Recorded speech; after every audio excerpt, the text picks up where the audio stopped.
1 minute.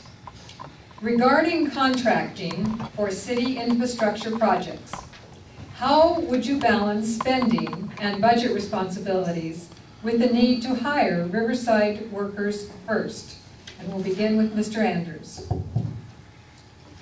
One of the biggest problems with getting Riverside workers on these projects is the way the contracts are written. A lot of times they're written with certain clauses in them that a lot of the businesses in the city can't cover. And so a lot of these contracts go outside the city because of these large companies that can cover these clauses, whether it be an insurance clause or a bond clause. And so what we really need to do is to train the businesses within the city on how they can get in on these contracts. Every once in a while they'll have a little bit of a seminar or something that does it. There's actually already a 5 or 10% forgiveness on the contract to get the Riverside companies available to get these contracts. The problem with that is, though, again, it's the clauses in the contracts that stop them. It doesn't matter how much you give them as a forgiveness in order to get the contract. We need to train them, and we need to make sure we write the contracts so that our own people can work on our city. Thank you. Ms. Chavez. Unfortunately, when 2008 came along and our revenue, our economy went down, so did our workers. Our workers went somewhere else because that's where they went, where the money went. So some of the workers that had left, we have very minimal workers here that can do the job. The ones that are here, we try to get them to be put in for sure with our group. But see, you understand that our group here have been affected by the economy. Okay, so they've had a short change on their end, whereas the outside other companies have enlarged theirs. So they always look better than our own hometown ones. We need to build up that businesses, our small businesses, very well. So I would hope we can do that. And also too, I've kept on talking about the business code and how that is handled, and that needs to be changed, and they're working on that too. Thank you. Mr. Perry.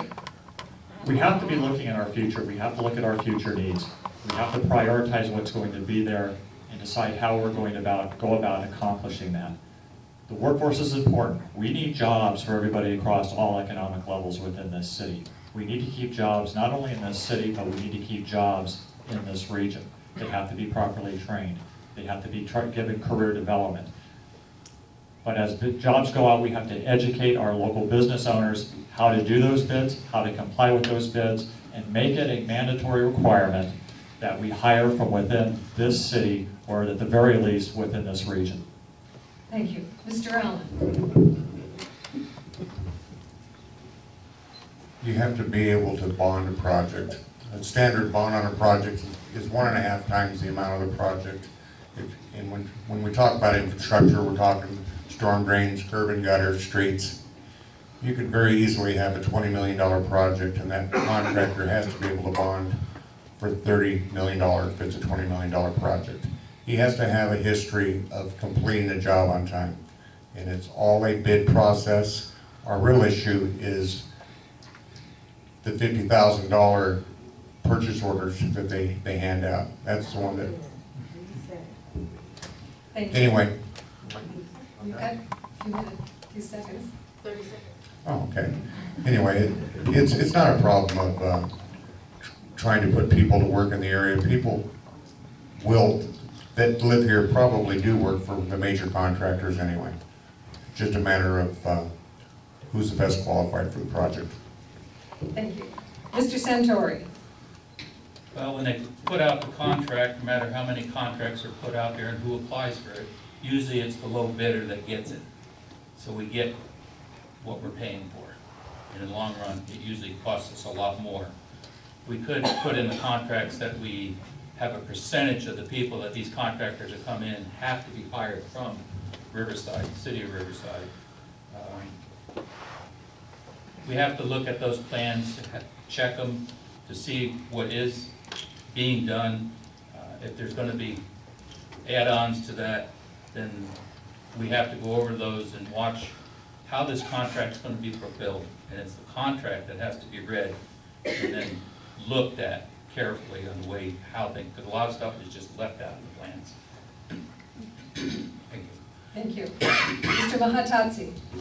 I think there are plenty of workers left in Riverside to take some of the jobs that will be offered, and if they're not here, they will come back. I think government needs to be more friendly to business and not make it such a strict, or put so much hurdles in front of business to get things done. And I think we need some people that are educated in how construction works on the council, and I have that experience.